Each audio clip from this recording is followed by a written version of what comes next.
لو انت بتخاف من الجن وبتحاول تتجنب دايما الكلام عنه وبتبعد عن اي فيلم او قصة ليها علاقة بالجن، فحب اطمنك انه دايما معاك وملازمك من يوم ما تتولد لحد ما تموت. نسخة مكررة منك، مشابهة ليك تماما، عارف كل مداخلك ونقط ضعفك وبيعرف يستغلها كويس جدا. بس هو مش من البشر، هو من الجن ومن العالم السفلي. كل إنسان فينا عنده قرين من الجن، بيتولد مع ميلادنا وبيتبعنا طول الوقت، ومش معروف هل بيموت مع موتنا ولا بيفضل موجود. صحيح احنا ما بنقدرش نشوفه، بس هو شايفنا وموجود حوالينا طول الوقت. اوعى تفكر انه بيساعدك او هيرشدك لطريق الخير او للصح، بالعكس ما بيعملش حاجة غير انه بيتوهك وبيخليك تدل طريقك وتمشي في سكة مش بتاعتك. تعال معايا احكي لك بقية الحدوتة، وكمان قصص رعب حقيقية حصلت مع اشخاص مش هتتخيل انها ممكن تكون فعلا حصلت. قهوتك وحصلني على الأوضة. بس قبل ما نبدأ، لو بتخاف ما تكملش الحدوتة أو تسمعها لوحدك بالليل. ليلتك سعيدة.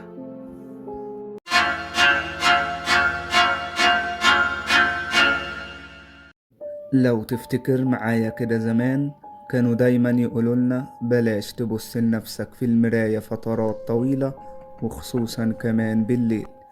وعامة وانت بتسمع الحدوتة دي، مش حلو انك تكون قاعد لوحدك في أوضة ضلمة، ولا حتى في أوضة فيها مرايات كتير. ومنصحكش تلتفت كل شوية شمال ويمين، وبلاش تضحك بصوت عالي بالليل، وهتعرف ليه في آخر الفيديو.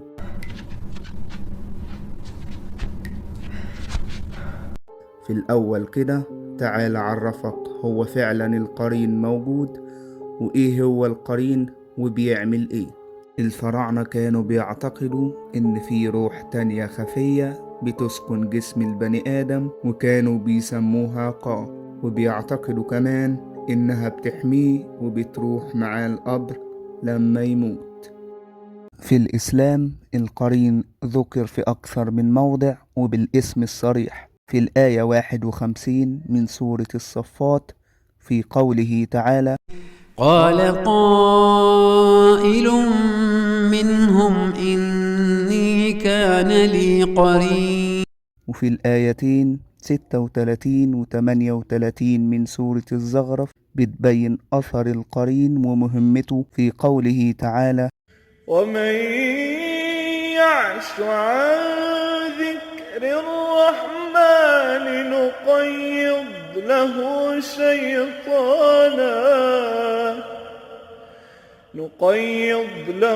شيطانا فهو له قرين.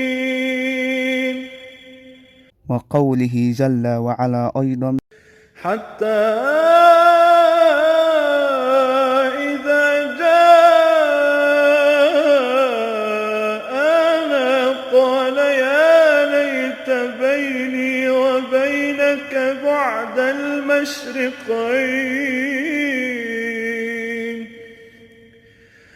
قال يا ليت بيني وبينك بعد المشرقين فبئس القرين.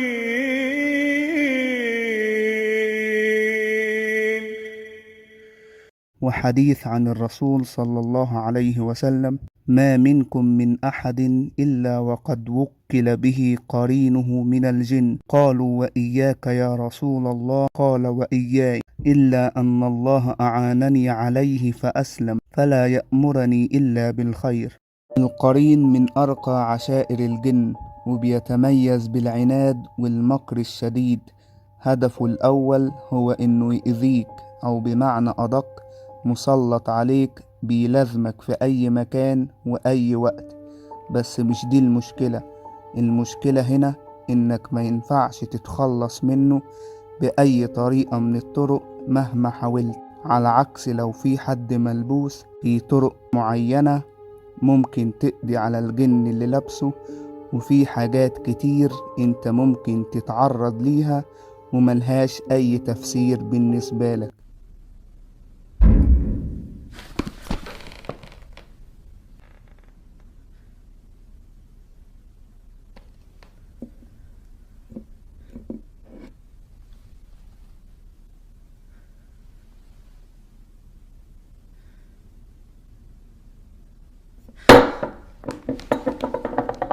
زي مثلا الأحلام، ساعات كتير بتصحى تفتكر أجزاء من الحلم، والأجزاء التانية انت مش فاكر عنها أي حاجة، وممكن تنسى الأحلام كلها بالكامل. أهو بيتقال بقى إن السبب ورا الكلام ده هو القرين، لأنه بيكون معاه سيطرة وتحكم في الأحلام بتاعتك، وبيظهر القرين بكذا شكل زي الكلب وعبد اسود او تعبان، واللي منها بيحاول انه يرعبك ويأذيك في الحلم.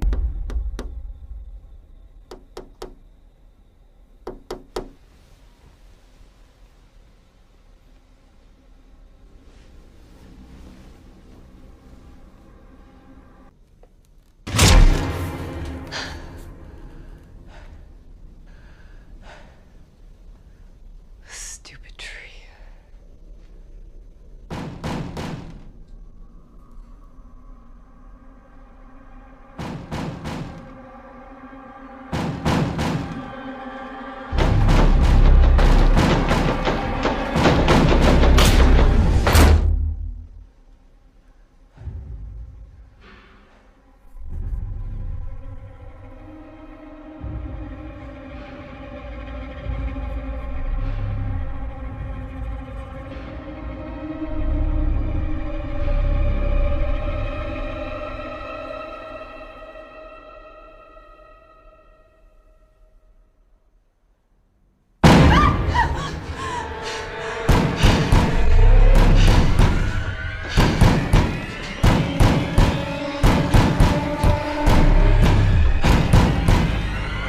وساعات برضو تصحى من النوم تلاقي أخوك أو أختك أو أي حد من البيت بيقولك إنك كنت بتتكلم وإنت نايم، مع إنك ساعتها بتكون دخلت في نوم عميق ومش واعي تماما ولا فاكر إن إنت اتكلمت أساسا. برضو بيتقال عن الموضوع ده إن اللي بيتكلم بيكون قرينك مش إنت بنفسك. وكل مشكلة بتحصل ما بين اتنين مرتبطين وخصوصا في فترة الخطوبة بيكون سببها القرين، وده لأنه مش راضي بالاختلاط واللي بيخليه يبعد أو هي تبعد ويفرقهم عن بعض. وبرضه لما تشوف حد لأول مرة في حياتك ممكن تحس بإن قلبك مقبوض أو إن أنت مش مستريح للشخص ده، وممكن برضو ناس لما تشوفها لأول مرة تحس إن أنت مستريح لها وكأنها بقالها سنين معاك. كلام كتير بيتقال إن اللي بيحس الإحساس ده هو القرين بتاعك، وإن هو بيغوص جوه الشخصية اللي أنت بتشوفها لأول مرة وبيرجع لك بالإحساس اللي أنت بتحسه، أيا كان أنت قابل الشخص ده أو مش قابله، أو اللي احنا ساعات بنسميها الحاسة السادسة. وفي اللي يقولك أنا بفهم في الناس، وفي اللي يقولك أنا فيا شيء لله مش طايق الشخص ده. القرين بيمتلك سيطرة خفية على العقل البشري، وليه دراية كبيرة بتلفيف المخ وخلاياه، ويعرف أماكن الإحساس ويفرق بينها، وعارف مكان الإحساس في العقل ومكان الحركة ومكان الإدراك ومكان الذاكرة وغيرها. حتى الأعصاب عارف كل عصب ووظيفته على حدة، واللي بيخليه يسيطر على مخ الإنسان وبيبدأ يعزز فيه كل الأفكار الخبيثة وكل حاجة حرام، وبيحبب في عين الإنسان كل شيء غير مباح لحد ما بيجرده من كل حاجة حلوة فيه، وبيبدأ يحسسه إن الغلط والحرام هو الشيء الممتع وهو اللي المفروض يمشي وراه، لحد ما بيخليه شيطان على هيئة إنسان بيتحرك لتحقيق كل شهواته ورغباته الشريرة. خلي بالك بقى من اللي جاي واحبس أنفاسك، ولو خايف ما تكملش الحدوتة.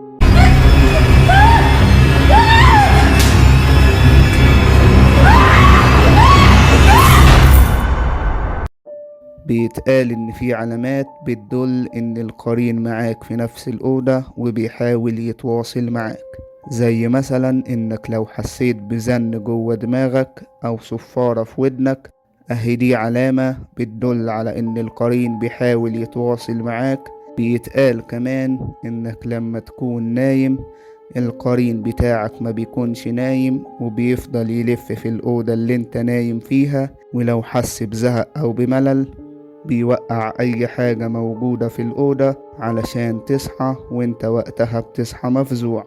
وما تقلقش، هو بس بيمسي عليك، فقوم اقعد معاه وبطل أنانية، انتوا صحاب على فكرة. ولو صحيت على صوت خطوات أو أي حد بينادي عليك ولقيت مفيش حد موجود، أحب أطمنك إن اللي عمل ده قرينك، بس هزاره تقيل شوية.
ما لاحظتش في مرة إن في حد عدى بسرعة من قدام باب أوضتك، أو إنك اتخيلت وإنت لوحدك في الأوضة وهي ضلمة بحد قاعد في ركن الأوضة؟ في أقاويل بتقول إن ده قرينك، وأقاويل تانية بتقول إنه مش قرينك. المهم في كل الأحوال إن ده جن، فخلي بالك من نفسك بقى. وحاجة كمان، مش انت ساعات بتحس وانت في الحمام ان في حد واقف في وشك، او انت مثلا بتاخد دش فبتحس احساس قوي ان في حد واقف قدامك وبيبصلك؟ وقتها بتفتح عينك بسرعة من الصابون بسبب الخوف، ده برضو بيكون قرينك. وأقاويل تانية بتقول إن ده جن غير قرينك، بس يدوب بيكون بين وشك ووشه كام سنتي، وشعورك بالليل إن في حد ماشي وراك وانت رايح الحمام أو انت رايح المطبخ، أهو ده شعور صح جدا. هو فعلا بيكون حد ماشي وراك بس انت مش شايفه.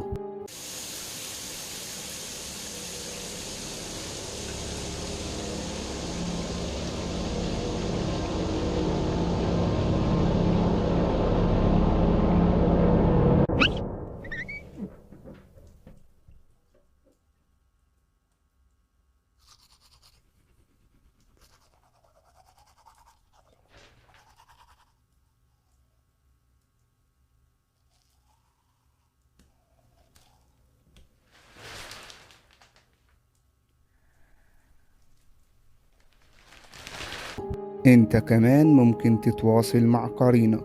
بيتقال انك لما بتبقى محتار في حاجة وتقعد تفكر مع نفسك وتسأل اسئلة وتجاوب عنها، اهو اللي بيرد عليك ده هو قرينك. واحيانا بيتدخل في القرارات، يعني مثلا لما تشتري لبس جديد وتلبسه اول لبسة ليك وتسأل نفسك وقتها هو حلو ولا لأ، انت بس وقتها بتقتنع بالإجابة لأنه بيبقى رد عليك. على فكرة، ممكن يبقى عندك قميص معين وتلبسه وتحس فجأة انه بقى حلو عليك، وتستغرب وقتها وتقول ازاي انا ما كنتش بحبه، وتحس ان رأيك اتغير فجأة. أو حاجة مثلا كنت بتحبها جدا وهوب فجأة ما بقتش تقرب منها. وحاجة تانية كمان، مش انت ساعات بتشوف نفسك باللبس في مراية المحل حلو جدا، وفي مراية بيتك بتحس انه مش حلو او مش قد كده؟ كل ده مش من قرارة دماغك، ده منه هو. وكمان لما بتكون قاعد وتلاقي جسمك تلج فجأة وقلبك بقى بيدق بسرعة، بيقال إن قرينك شاف كيان تاني أو جن أقوى منه عدى من قدامه فخاف، وانت وقتها خفت بس بسبب خوفه. يعني إحساسه بيتنقلك مش أكتر، لأنك أصلا ما تحركتش من مكانك.